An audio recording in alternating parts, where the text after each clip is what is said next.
ಇದ್ದೀರಾ ನಮ್ ಕಡೆಯಿಂದ ಆತರ ಕಂಪ್ಲೇಂಟ್ ಹೋಗಕ್ ಚಾನ್ಸೇ ಇಲ್ಲ. ಹೋಗು ಸನ್ನಿ, ನಿನಗೇನು ಗೊತ್ತಿಲ್ಲ. ಅದೆಲ್ಲ ಫೇಮಸ್ ಆಗ್ಬೇಕು ಅಂತ ಅನ್ಕೊಂಡ್ರು ಮಾಡೋದು. ಏನ್ ಸರ್ ತೊಂದ್ರೆ? ಬದ್ನೇಕಾಯ್.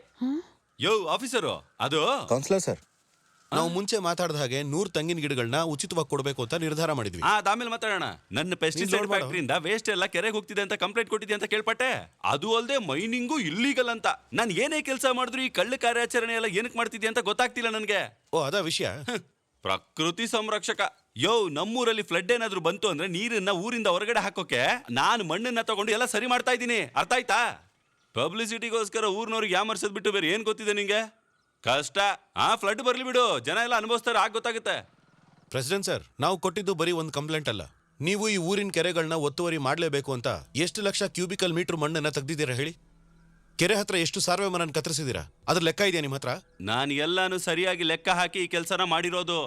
ಹಾಗಾದ್ರೆ ಈಗ ಕೇಳಿಸ್ಕೊಳ್ಳಿ, ಆ ರೆಕಾರ್ಡ್ಸು, ಆ ಲೆಕ್ಕಾಚಾರ ಎಲ್ಲಾನು ಚೆಕ್ ಮಾಡ್ಬಿಟ್ಟೆ ನಾನು ಕಂಪ್ಲೇಂಟ್ ರಿಜಿಸ್ಟರ್ ಮಾಡ್ಕೊಂಡಿದ್ದು.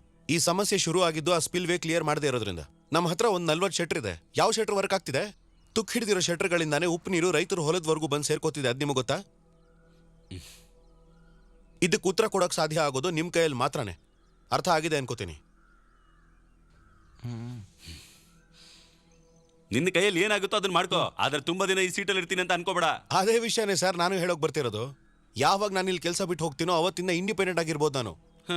ನಿಮ್ಮೆಲ್ಲ ಸಪೋರ್ಟ್ ಇಂದಾನೆ ಹೀಗಾಡ್ತಿರೋದು. ಇವನು ನೋಡ್ಕೋತೀನಿ.